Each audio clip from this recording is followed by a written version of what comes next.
What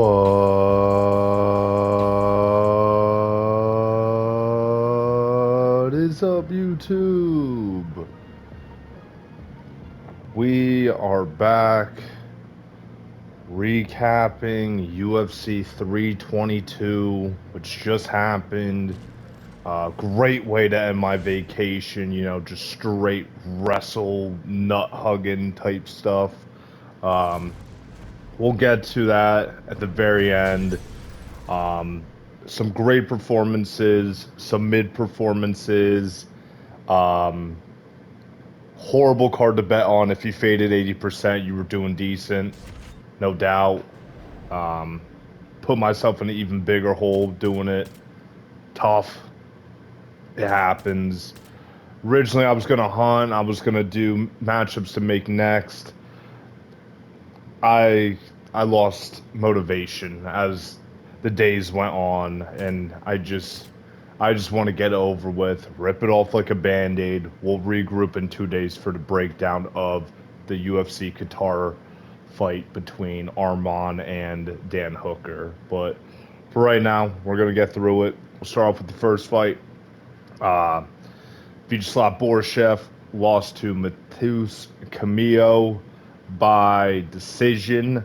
I had Borshev by decision. To be fair, this was one of the least confident picks I had and everything, so I wasn't tweaking too much.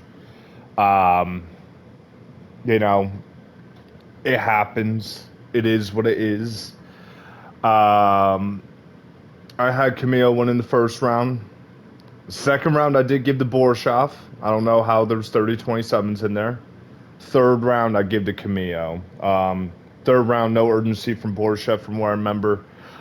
Very annoying, very aggravating. He's probably going to get cut. I, and there isn't really a bias. There was just a bias because I guess technically when he first came on, I was a big fan. But I wouldn't be opposed if you give him one more. You know, talent wise, he doesn't deserve it, but he's usually a fun fight. Actually, this wasn't a fun fight. Cut him. Who cares? Whatever. On to the next fight. We got Bosangor Susakayev versus Eric McConico. I had Susakayev third or first round KO. He did it in the third. Um,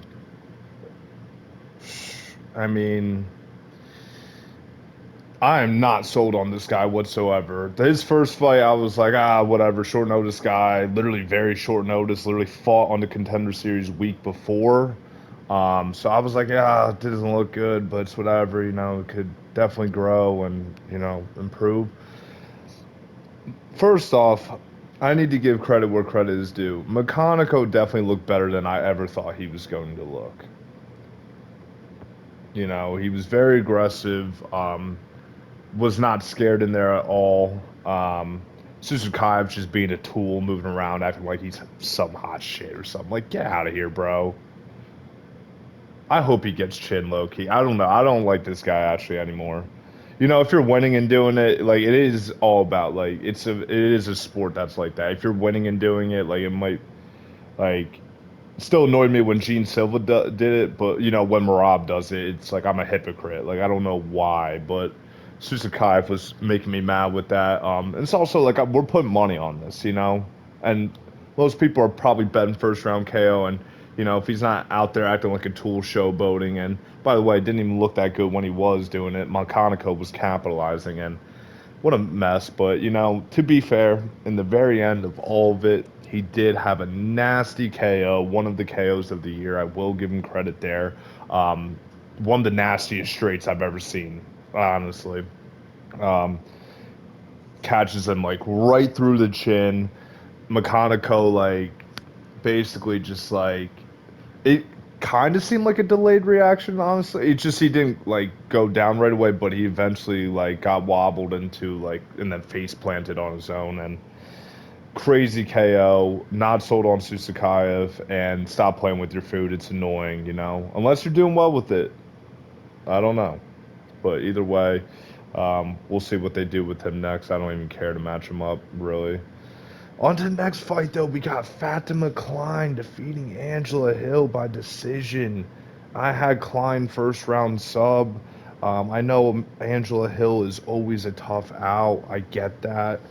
I did remember Klein impressed me in her last fight, and I think maybe it was more like wishful thinking at the time, but Fatima Klein striking is actually somewhat legit.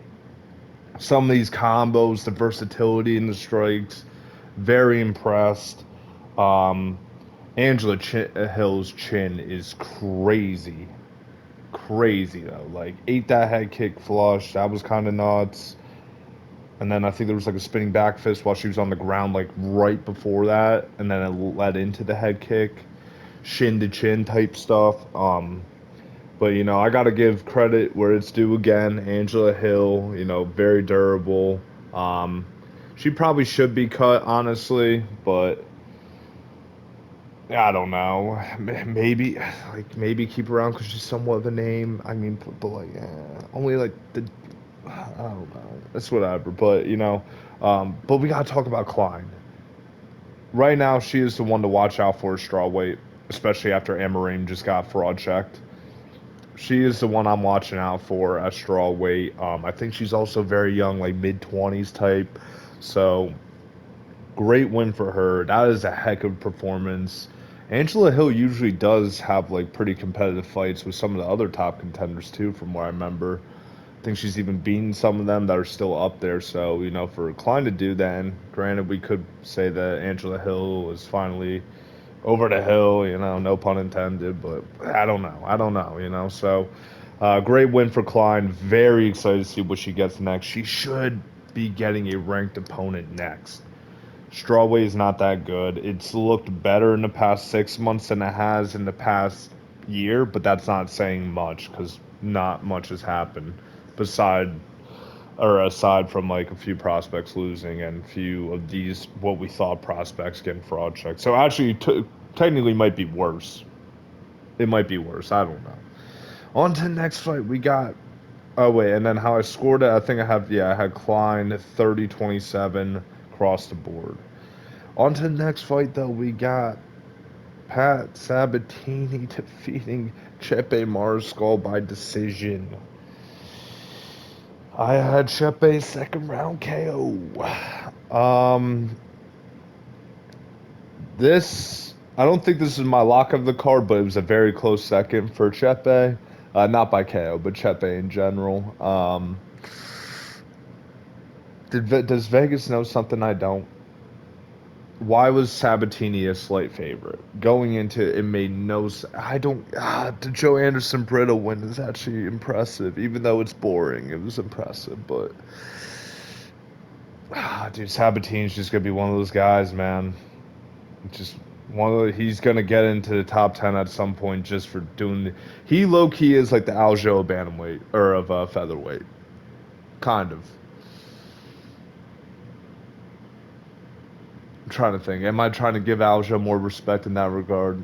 At the moment, I'm not. Maybe I'm just so mad about this, but um, yeah, dude. And I like still never want to bet Sabatini because I think he is kind of open on the feet. I think if people can defend it, which I know is hard, clearly, and he has gotten better. It's just like I think he gets smoked. I think it's like Lopez all over again. But dude, Chepe. Oh my gosh, I couldn't believe that Chepe was like. I think Chepe had a couple good scrambles from what I remember, but like he just could not get out of that, bro. So yeah, Pat Sabatini, the featherweight all show, even though all show is that featherweight now. He's probably going to end up. I think he's on the older side, but he probably will end up in the top 10 just based off of this. I don't know about any further, just in terms of because there's no. I don't know. We'll see what happens, but watch now he's gonna get chin next fight or something. But I have a weird feeling. I kind of want to see how old he is, honestly. That's actually very intriguing. I'm looking that up real quick, actually. Because if he's like early 30s, dude, I still don't think he'd get. title or whatever, but I think I could see him being a winner too. Oh no, okay. He's about to turn, or he just turned 35 last week. Yeah, no, maybe. I mean, he'll definitely be in the rankings at some point. He'll find his way in there. This win probably should argue that he deserves a win. A guy in the rankings like number 15, whoever that will be by the time he fights next. Because Brito and Chepe are no jokes to get out of there. Those are two of arguably the best featherweight prospects outside the guys that are in the rankings. So, great wins, horrible, boring. Respect, though. There is a respect to it. I have to respect some sort of nut hugging in a way. Um, no Diddy, but, you know. That's annoying. But alright, on to the next fight though. We got Kyle Dawkins subbing Gerald Mearshart in the first round. I had Dawkins second round KO. I never saw the Michel Pereira fight. I was doing something or whatever. Oh no, it was on like so early. It was on like 3 a.m. my time. But Kyle Dawkins. Oh wait. Still has all these? Ooh, interesting. Kyle Dawkins made it look easy yet again. I bought back into the hype. I thought he was kind of decent before when he got cut. It was just like a bad string of losses. I get it. Kyle Dawkins looked decent before I thought he got cut. Whatever. He comes back, and I'm like weary. I'm the lowest I ever was on Dawkins was him coming back going into the Michel Pereira fight. When I saw the highlight and how he did that to Michel Pereira, I'm like, whoa, okay, hold on. This guy's legit. Even legit enough to beat a GM3. And I thought it was going to be a little earlier, too. Not first round early, but um, he does it again. Back-to-back finishes within a minute. This guy is back, and he's legit. I know these aren't... the Michel Pereira fight, to do it in round one especially, very impressive.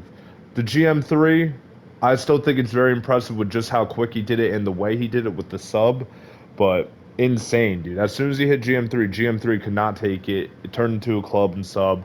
Great win for Kyle Dawkins. Not ranked yet, but guy right outside. So who's right outside? Maybe him versus Liskarov, because I don't think Liskarov deserves a ranked guy after that Muniz fight. I think him versus Liskarov, somewhat similar schedules, insane fight. You can put that on a pay per view, like top of the prelims on a pay per view. Um, it's not that crazy though, where you put it on any sort of pay per view main card, unfortunately. But it's a really good one to put on the prelims. Guaranteed finish, in my opinion. Um, Probably early finish too, but we'll see, dude. Kyle Dawkins is legit in this weight class. I am very curious to see what happens with him next, actually. But on to the next fight, we have. Oh wait, and then I forgot to do this again. How I scored Sabatini Mariscal is I had 29-28. I think a judge or two had. Oh, on verdict, everybody had it 3-0. I don't know, but I don't always agree with that. Obviously. I think I had Chepe first round with the head kick. That's what it was. I don't think Sabatini did enough on the ground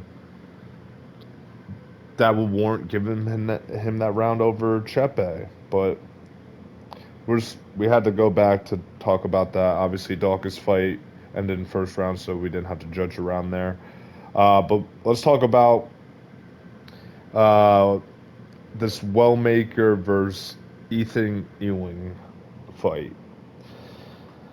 Um, I want to say that me and my friend were literally joking when this fight got announced. We were like, "What watch?" We were talking about all the possible outcomes. So I guess it's not that crazy to even mention, but I'm gonna mention it anyway. We're like, watch Ewing just schools him and takes all that hype away from him last second. And I was surprised. I really thought, this is especially with the last second pull out. I thought Wellmaker was still going to get that first round KO. And to be fair, even though I thought Wellmaker didn't look as great I thought, as I thought he would, even in this matchup, is he was still landing that right hook. This Ewing's guy has got a freaking chin, dude. And Ewing was landing some massive shots on him. Just took control of the fight, dude. Insanity. Great pressure. Um, I was very, very impressed with Ethan Ewing. I hope it's not one of those things where he's just really good on short notice, and then he'll get like a full camp against someone in that mid unranked tier bantamweight and just get absolutely fraud checked, and then you just lose two prospects like that. But um, if he builds off of this full camp, this guy's going to be an issue. I still think Wellmaker is good. I don't think he is obviously as good as everyone thought he was going to be, because that is his first professional loss. No matter what, that was always going to lose stock.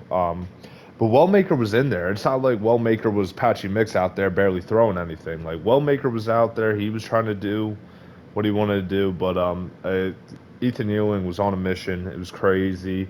Um, I forget what round some people were saying they gave Wellmaker. Might have been two. I did have 3-0 Ewing, 30-27. He was just that good in my opinion. But we'll see what happens with both these guys next. If I'm Wellmaker, I think he's pretty old too, actually. How old is Malcolm Wellmaker? We gotta look at that. Malcolm Wellmaker. I think he's kind of older too. He's like 30 or 31, I think.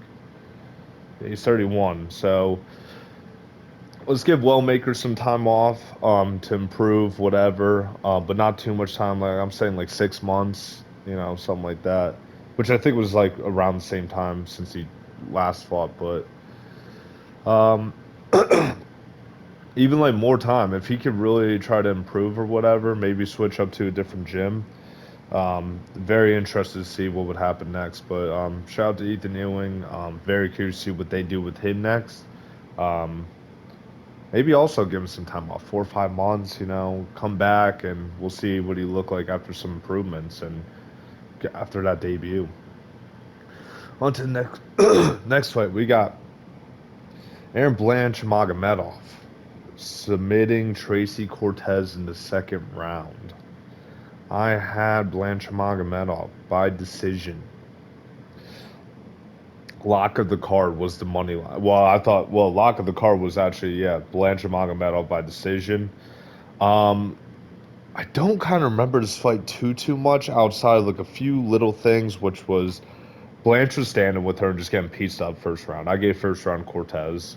Um, and then in the second round, I don't think did Blanche shoot or like did I think Cortez might have shot and got reversed. I can't remember, but um, yeah, bad. It was crazy because Cortez was proving me wrong. I was like, I knew she was good on the feet, but she had some pop in the shots. And Blanche Magomedov's defense and striking still so bad, which makes the Fatima Klein thing even crazier. How good her striking looked in her fight because they both train at the same gym. So I don't know what was going on there. It seemed like Blanche was trying to keep on the feet. So respect that she was still able to get the win without having to immediately shoot for takedowns, spam takedowns, but at the same time, it was also kind of a dumb strategy. So, I don't know. She got a second round sub, though. Good for her. I would like to see Cortez dedicate more time to MMA. It seemed like with a lot of things that was going on this past week, and what happened in International Fight Week, even though she won, it just kind of seems like her head is like halfway in, halfway out. Um, but I do think Cortez could be like one of the best. She could be, but she needs to put full effort in. Um, and we'll see what they do from there. But great win for Blanche Magomedov. Um, she has to fight someone else because Natalia Silva should absolutely be next. Should not have to fight anyone. I'd be down for Blanche Magomedov. Do we want to give Grasso another number one contender fight? No, but at the same time, they probably will. And like Alexa Grasso seems cool, so I'm down with it. Blanche Magomedov, Alexa Grasso, run it. Winner gets winner of Shevchenko Silva. On to the next fight. We got Gregory Rodriguez defeating Roman Kopylov by decision. Kopylov looks hesitant out there, but when he was landing on RoboCop, he was getting some decent reactions, which is kind of crazy. First two rounds go to Rodriguez. I think second round is when he broke Kopylov's nose. And then third round, I gave to Kopylov. I had Kopylov winning by decision, so that was kind of tough. Rodriguez is a little bit on a hot streak right now. So he needs to get pushed up the rankings. Crazy also that both these guys are the same age. Kopylov looks like he's 18. RoboCop looks like he's 50. That's kind of crazy, but they're both 33. Kopylov probably is topped out where he's going to be, like right outside top 15. He'll beat some of these guys, but he's going to lose to most of the guys that are in the rankings and not right outside. And then RoboCop, like low key, is making a name for himself right now, man. It wasn't the greatest performance, but still a good win. Look back on in hindsight. So very curious to see what they do with him next. But he's on a bit of a win streak, so you gotta let it rock. Let's see. Actually, I'm very curious to see. So no, he just lost to the Cannoneer earlier this year. I forgot about that. Oh, never mind. You don't need to push him up the rankings that much, but the Hermanson win's impressive and Kopylov wins all right. So two fight win streak. Um, On to the last fight of the prelims. We have Bo Nickel defeating Adolfo Vieira by third round KO. I had Bo Nickel by decision. Um, he looked better, man. He looked better. I don't think, as of right now, I don't think he'll be any greater than like a top seven, top eight fighter as of right now. But before the RDR fight, I was like, okay, future title contender. I was just like, he's gonna find a way, and with the speed and scramble ability, I just think in a middleweight division, that's not that crazy. I was like, he'll find a way. Um, but then after the RDR fight, I'm like, oh, I don't know, this guy might crack top 15, maybe. Just get lucky with the UFC, maybe giving him some handouts, something like that. And then after this fight, I'm like, I don't think he'll be title contender. He might be a challenger, but I could see him being in that 7 to 10 range, in the middleweight division. Expose some of the grappling of those guys, but I think some of the guys that are well rounded with good finishing ability, they might be able to get him. He still keeps his chin up, but I think the feints were decent this time around. I know he's took Vieira to the ground at some points, but I can't remember what happened. But either way, let's talk about the head kick itself. It was nasty. It was set up beautifully. It almost looked rigged with how how perfectly set up it was. But yeah, man, I was saying that this is a hammy fight going in, but Rodolfo Vieira actually does have some decent wins. But that's kind of how middleweight is. It's like everybody beats each other type thing. It's so weird. But I got to give credit where it's due. Bo Nickel has gotten a little bit of his hype back, in my opinion. Some people might be overblowing it again, obviously. But very curious to see what they do with him next. I don't know. I don't really want to give him a ranked fighter. Yeah, I would like one more.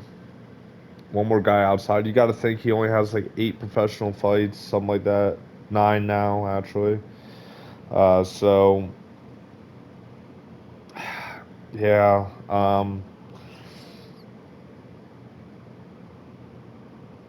Yeah, I don't know. We'll see what they do with him next. I saw some people say it should be him and Shard next. I wouldn't mind that. Like, it's great. Both somewhat big prospects that have gone fraud check, but also, you know, it's an interesting style in the wrestler and the striking.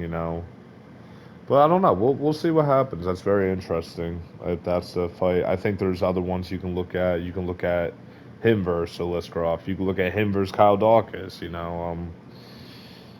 else is right outside? Pfeiffer, him and Pfeiffer, they got beef. They're from my area. I know they don't like each other. Honestly, word on the street. Um, but yeah, so that wraps up the prelims. How did I do there? Probably horrible. Um, well, we'll actually recap the whole card at once, but actually, well, no, we'll do it now. So 0-1, 1-1, 2-1, 2-2, 3-2, 3-3, 4-3, 4-4, 5-4 to start that prelims, and then on to the main card. How they did my boy Benil. How they did him. Let's see, does it show? Oh, no, it doesn't show. Okay, never mind. Let's go back here. Okay. I wanted to see if it would show like a visual of them. That would have been kind of cool for me not playing Hunter. I have Benil by decision. And I was worried because MMA math never works. It doesn't work. I gotta stop using it. I know it doesn't work. I literally used MMA math so hard to be like, Moicano dogged Saint Denis. Moicano then got dogged by Dariush. And this all happened in a 14-month span. Not too long ago, whatever. Benil's grappling, I think, is some of the best in the division. So good that it helped in the Moicano fight, who Moicano used his grappling to destroy Benoit Saint Denis. So I was like, okay. Benil landed like one or two great low kicks. I saw people were saying that that was the way to do because I knew heading into it, both them being southpaws, they love to use that rear body kick on their opponents, and I knew that that wasn't going to be effective for either of them since they're both southpaw. So I really wondered. I really thought Benil was going to implement the grappling almost immediately, even though that's kind of not how he does things from what I remember. Um, and yeah, it was kind of similar to the Armand KO, just hook over the top of the clinch, and Benil died right in front of my eyes. I hope Benil retires. I really do. I know he sneaks out these crazy wins against decent opponents every once in a while, but can't see him. I don't want to see him take those shots anymore. They are pretty horrific. Um,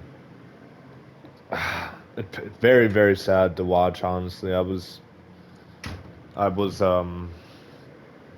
not happy watching that at all. But because let's be real, they're just gonna keep giving Benil at this point. Just he's gonna be the Gilbert Burns of lightweight. He's just gonna keep on taking these up and comers, and they're just gonna destroy him. And it's just he already has like one of the worst chins in the UFC. But still one of the best grapplers in the UFC. One of the most underrated grapplers, in my opinion. He's just his chin is that bad where you can't even risk him being on the feet for 30 seconds in the first round type thing. I don't know. So sad for Benil. You know, I was wanting to be all right and healthy. You know. On to the next fight though, we got Carlos Prates KOing Leon Edwards in the second round. Called that perfectly. That was awesome. Well, that was awesome that I got that right. I don't know why. I kind of did feel bad for Leon. It was just the way that he got KO'd. I was like, oh gosh, that's so bad. Prates kind of annoys me. I'm an anti-fighting nerd, so that's why more so. Seems like he's a cool dude, whatever. But not a fan. But yeah, he won me money that I would learn to lose later. But you know, kind of felt bad for Leon. I gave Leon first round, you know, with the grappling and whatnot. I thought he did a great job over there. And that's what he had to do, you know. Um, Even though it wasn't the most effective or damaging, it still kind of worked, kind of. And then second round, nasty left straight, through the guard. It wasn't even like a full guard. He just had like one hand up and then just right on the chin. Follow up unnecessary, but I get it. The ref wasn't urgent enough to get over there. And just like that, you got another welterweight contender. We will talk about welterweight more, but great win for Pratas. He is in the conversation now as well, even after the Gary loss. Back-to-back insane KOs against two guys that have never been KO'd. Crazy, and the way he's doing it is so legit too. So I hate him, but I respect it. Then we go on to Sean Brady versus Michael Morales. Another first round KO for another insane welterweight contender.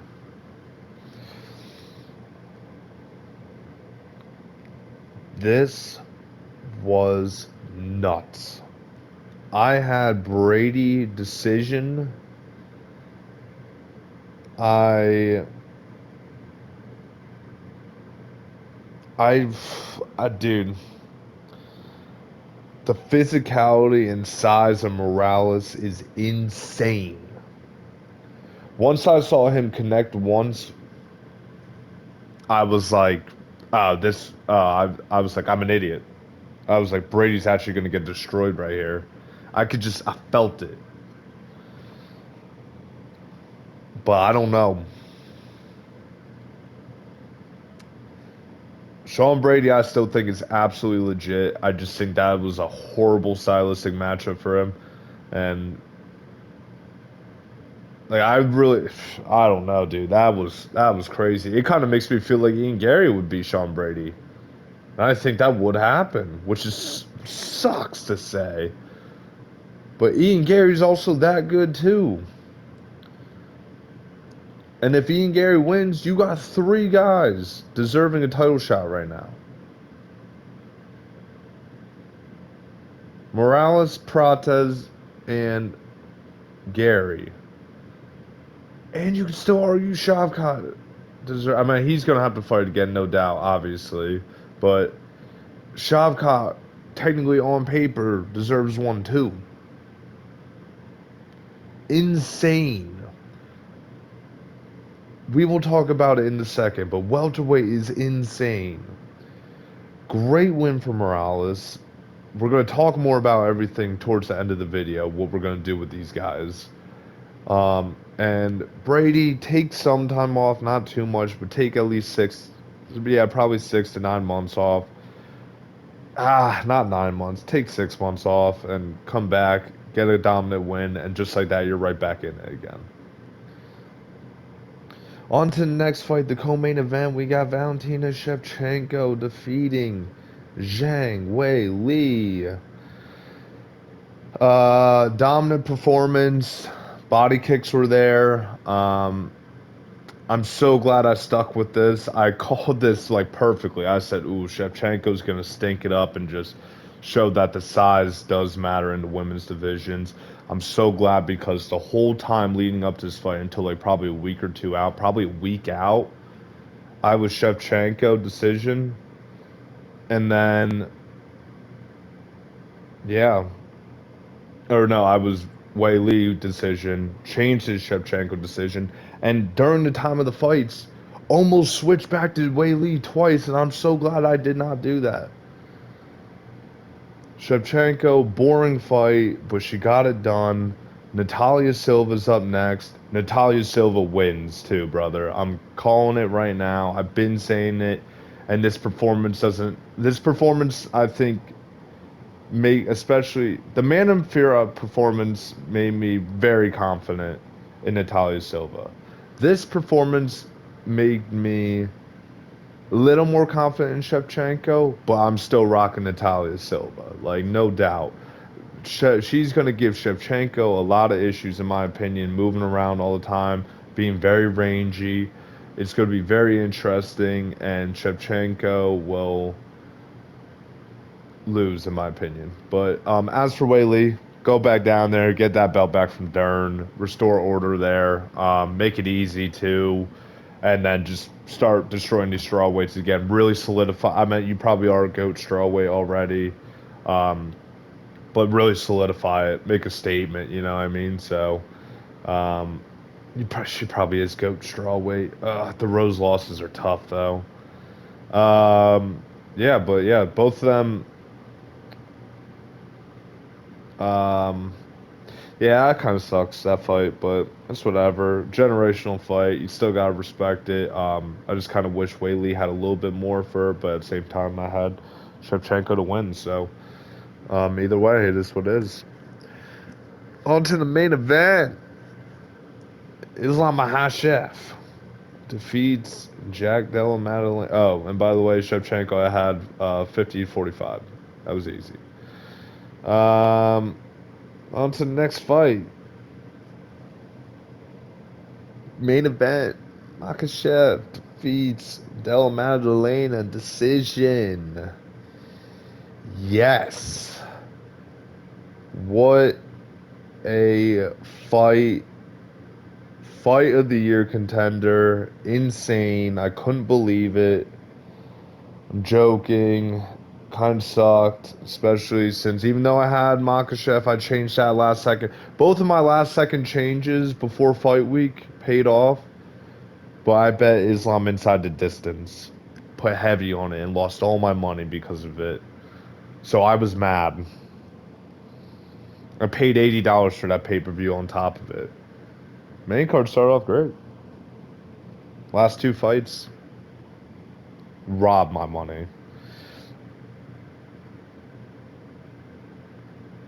I have to give credit to Islam. Even though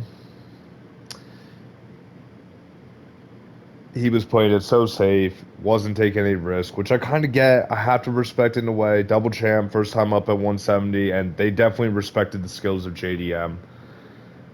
He did try to throw up some sub attempts, or he's threatening it. So I can't.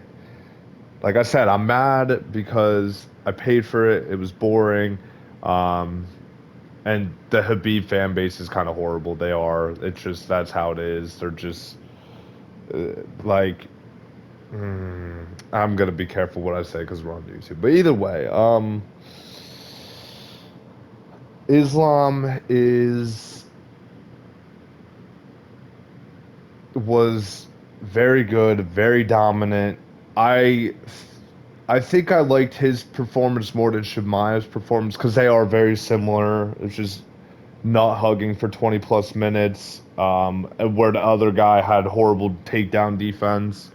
Um, But JDM's, and this is why you might see some more nut hugging nowadays. Honestly, with the Shemaev and DDP thing and whatever, like you might see title fights like this because a couple years ago, a few years ago, these guys are probably getting subbed. But their submission defense in JDM and Duplessis is phenomenal. I wouldn't say phenomenal. Very good. It's very, very good to where it's just gonna negate and then you're just gonna have all this a whole lot of nothing. So I can't really blame Islam for not wanting to take too many risks because that's still dangerous. You know, JDM, if you give him an opportunity, he will capitalize to scramble his way out to get back up, keep on the feet. But um, where JDM and Duplessis are very good in that, fucking horrible takedown defense. JDM, I will give you more props than DDP. We're not even going to talk about DDP, but Islam, I think technically completed every takedown. I think obviously there were a few attempts where I felt like should have been considered takedown attempts that JDM got out of, but either way, on paper, he got every takedown he went for. To Islam's credit, the leg kicks were money all day. It it was a precursor for the whole fight, essentially. I think he threw one 3 seconds in, nasty. Um, from there, the leg kicks eventually just set up the takedowns every single time. Double legs, single legs, all day. It was crazy. Um, which is so surprising because I thought Islam was more like Habib. Outside the Poirier takedown and sub, I thought, from what I remember, Islam's takedowns out in the open even though they're better than Habib's, I thought they were.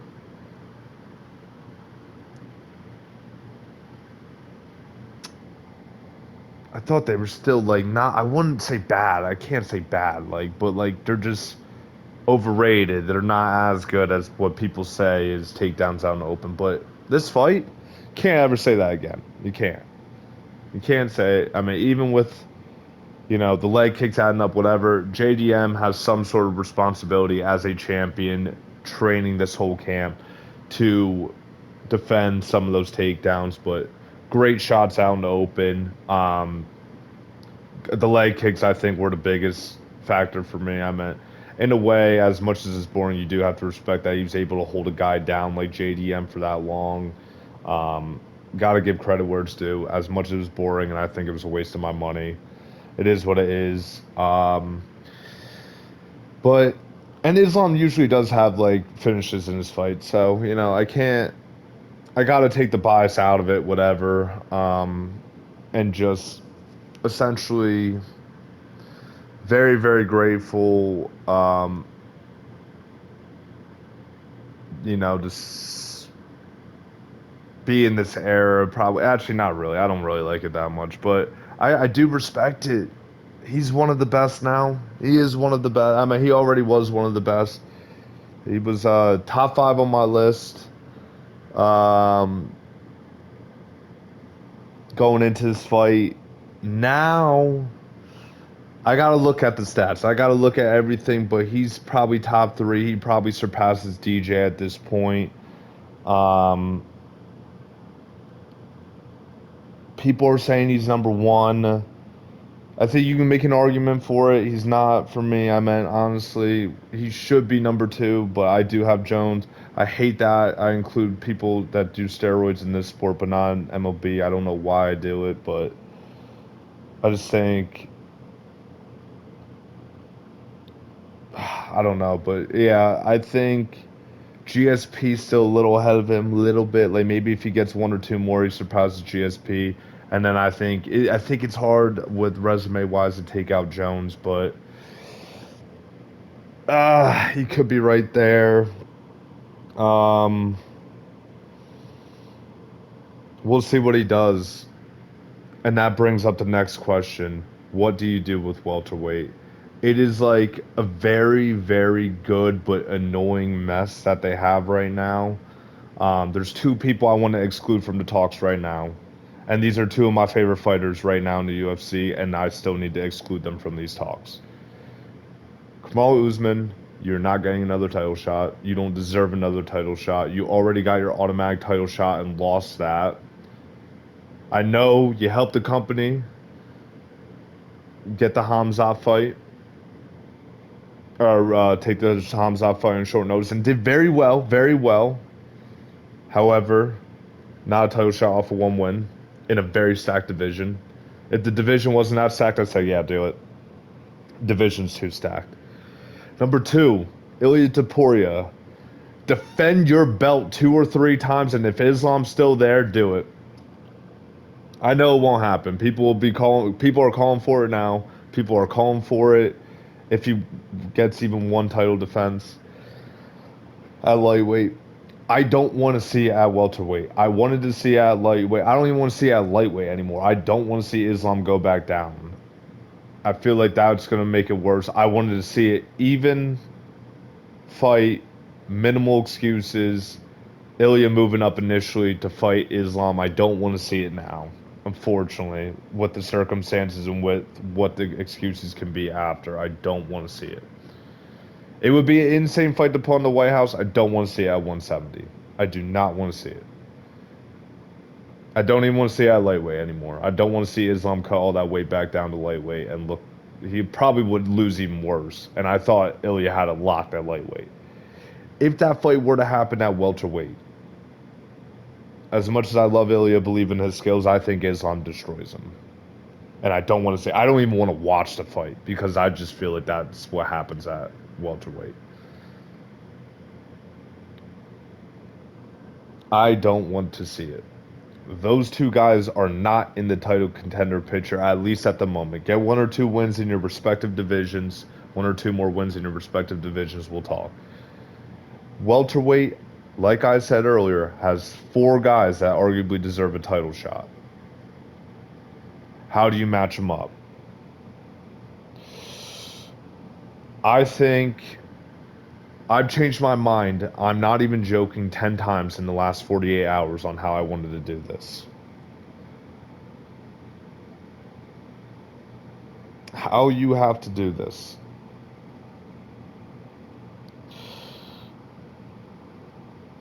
You do Usman, Shavkat next.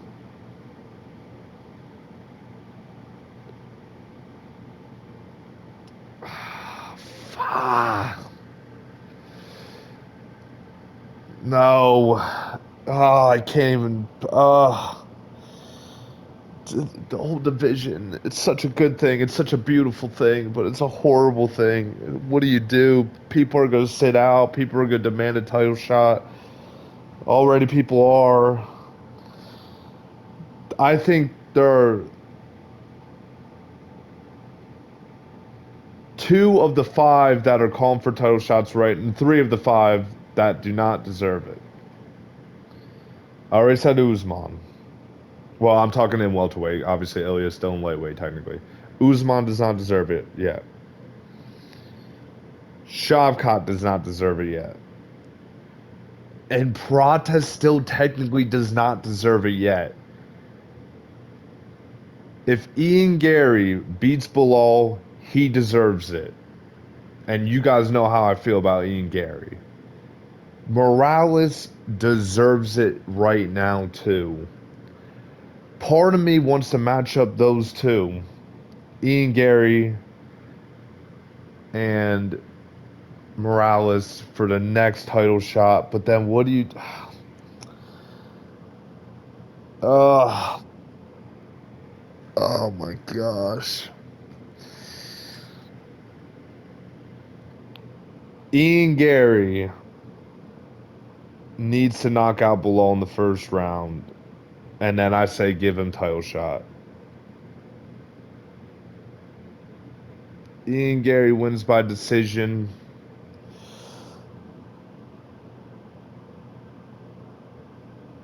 I don't even know. I don't even know. I really can't pick how you decide.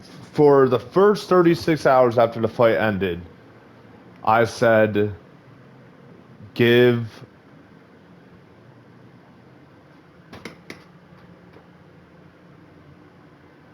who did I say? I said give Morales title shot with how dominant that performance was. I don't know what you do now. I don't know. It all kind of depends on this week. Actually, that's what we'll do. We'll wait until after the Ian Gary fight to match it up, and then we'll make something out of that. But one final note I want to leave this on. Actually, no, there's 2 things we got to talk about. The Dylan Dennis fight.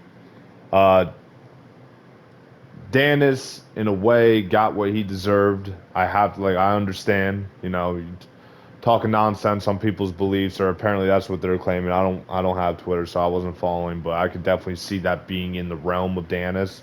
Um, kind of deserves it. What I will say is John Pork should be suspended for a year. Um, some of those guys, I've seen the videos, I've seen all the clips, whatever.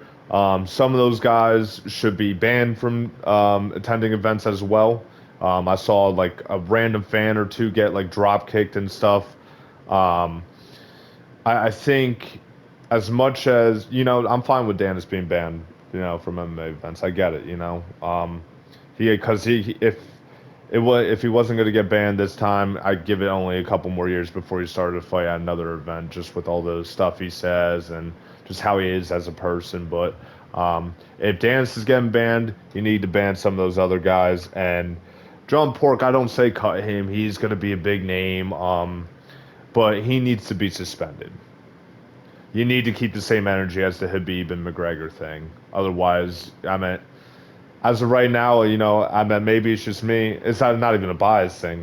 But how I see it is, okay, oil money talks that much where we're not even like going to discipline that anymore. Like what I get. Like I said, Danish is in the wrong for initially doing all that stuff, saying all that stuff, and should be banned. I get that. Two-way street though. Two-way street. Like what are we doing? So I don't know. Um, Kind of a bitch move too. The whole 10v1 thing or whatever it was, the 5v1 I think, maybe seven. Um, and then like they were like just hitting Danis while I wasn't looking. Like I, man, it's and then security needs to be better. Security looked horrible. Security looked horrible than JDM and Whaley. Like that's how bad it was. So shout out to them for not being able to do damage control, but whatever. And then on the last note, the big thing is welterweight is so stacked. This might be the most stacked division I've seen since starting to follow this sport. Um, it's like the same way I felt about bantamweight a couple years ago, almost, if not even more. Honestly, might be even more. I thought this division was arguably the most stacked going into a couple nights ago.